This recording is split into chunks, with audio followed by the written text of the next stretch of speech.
If you have ever walked away from a relationship feeling confused, emotionally exhausted, questioning your own memory or your own reactions, or even your own sanity, then this video is for you. Hi, I'm Gigi, the big sister or auntie you didn't know you needed. Welcome back to those of you who are returning, and a big sister welcome to those of you here for the first time.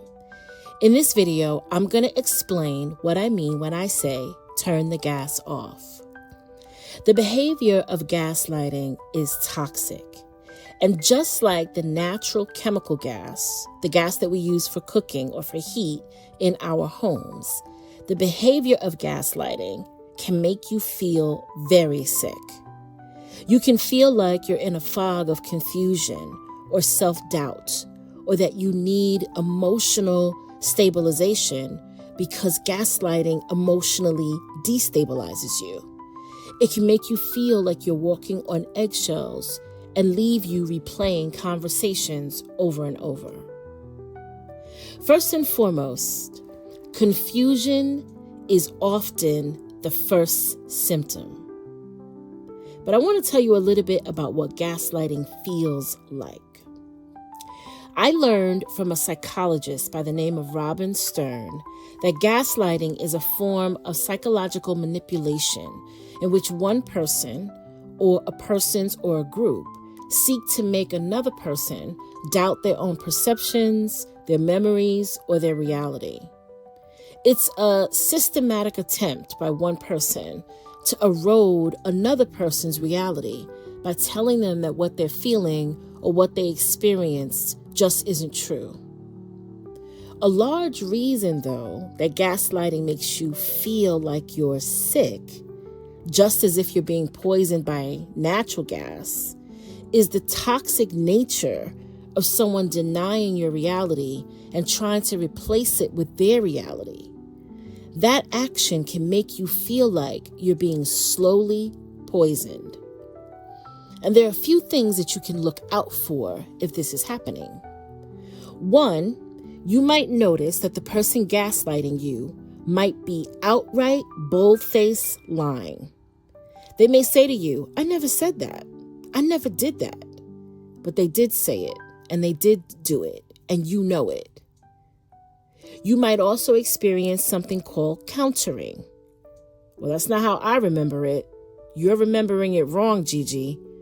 You are really crazy, or you have a wild imagination.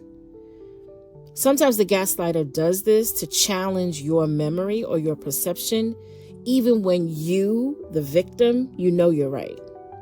A third thing that you might see is something called withholding, where they say, "I don't know what you're talking about." But they know exactly what you're talking about. They're just trying not to take accountability. A fourth thing that you might see is when they try to trivialize.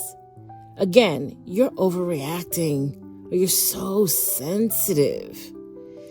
In these cases, the gaslighter is trying to minimize the victim's feelings or trying to minimize their experiences or their reactions. And in the process, making the victim of gaslighting feel like they are overreacting or they're oversensitive. So those words can make a victim feel like they are insecure, make them feel insecure. Another thing that you might see is a straight denial or them diverting. Again, you're imagining things. That's not what happened. This tactic denies the actual facts, and it also helps them to deflect responsibility. If you were here for the last video, we talked about blame shifting and a lack of accountability. And these attempts really help the victim to feel a sense of shame. And then finally, one of the things that you may see is projection, where they say something like, "No, it's not me who's jealous. Gigi, it's you who are jealous. You have the anger issues. No, I'm not jealous, and I don't have the anger issues. You do." But the gaslighter accuses the victim of the very behavior that the gaslighter is actually guilty of. One other thing you may see, and I see this a lot between women friends, is using deceptive humor, where they may say something that is a backhanded compliment or is an insult. And then after that, you'll hear, "Oh, I was only joking, girl. Goodness, you can't take a joke."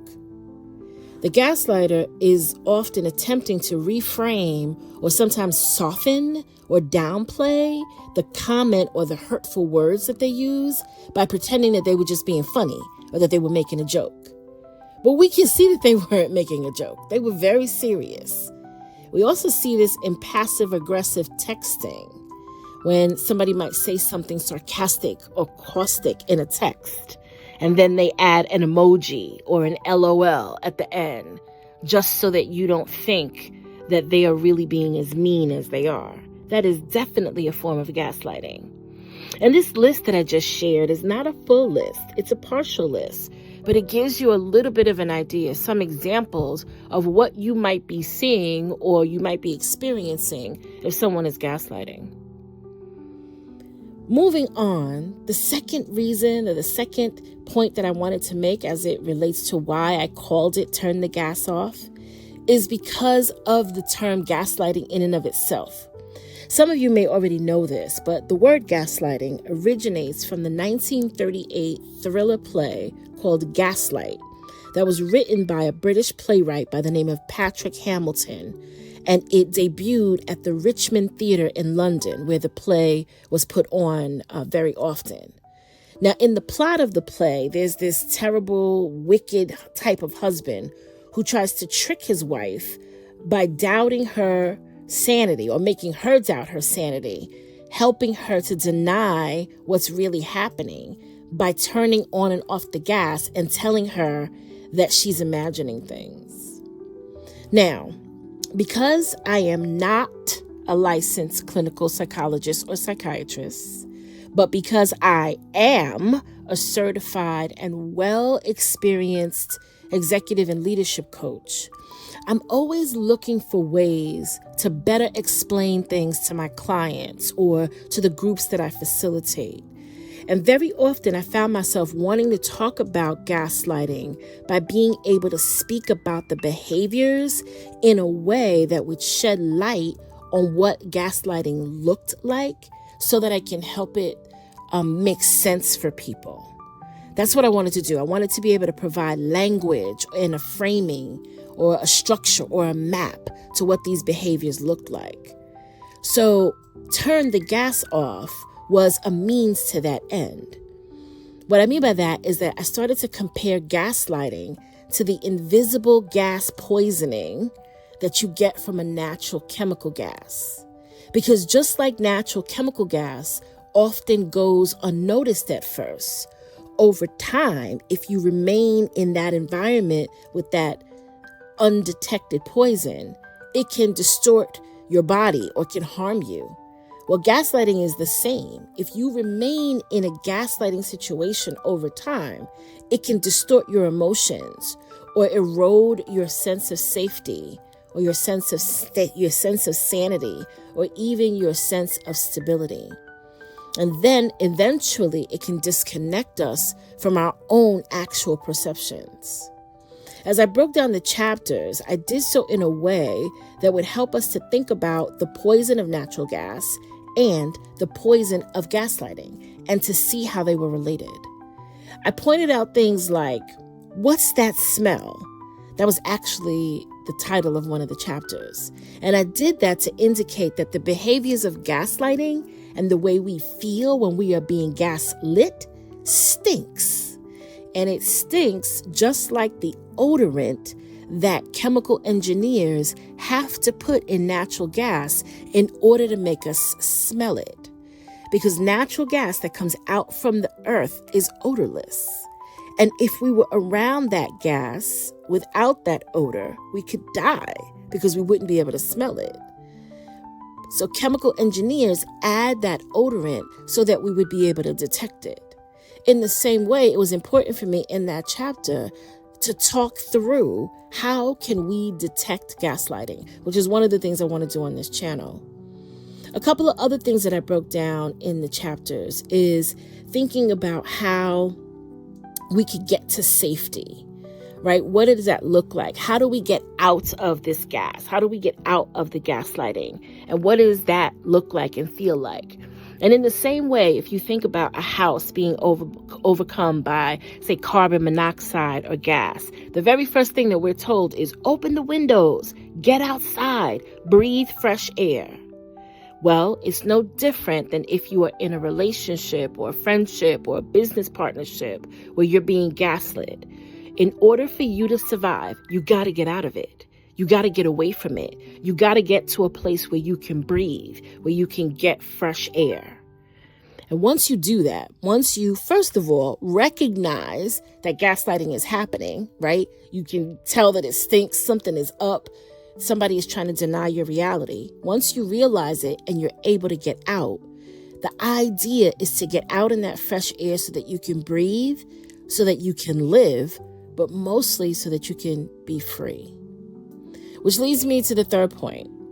Clarity really is the beginning of healing. And when you get free of a gaslighting situation or out from underneath somebody who's manipulative, one of the things that happens is that you gain clarity. And clarity really helps you to understand that you're not imagining things. And that's what helps to bring the freedom. So if anything that I've said here feels fresh for you, or if maybe you are fresh off of a breakup or fresh coming out of a situation where you've been gaslit, I want you to understand something. Your confusion doesn't make you weak, and it doesn't mean that you're crazy. It just means that maybe somebody's been manipulating you and gaslighting you. I hope that there's some things that you could learn here today, and I hope you'll come back to learn some more. Take care.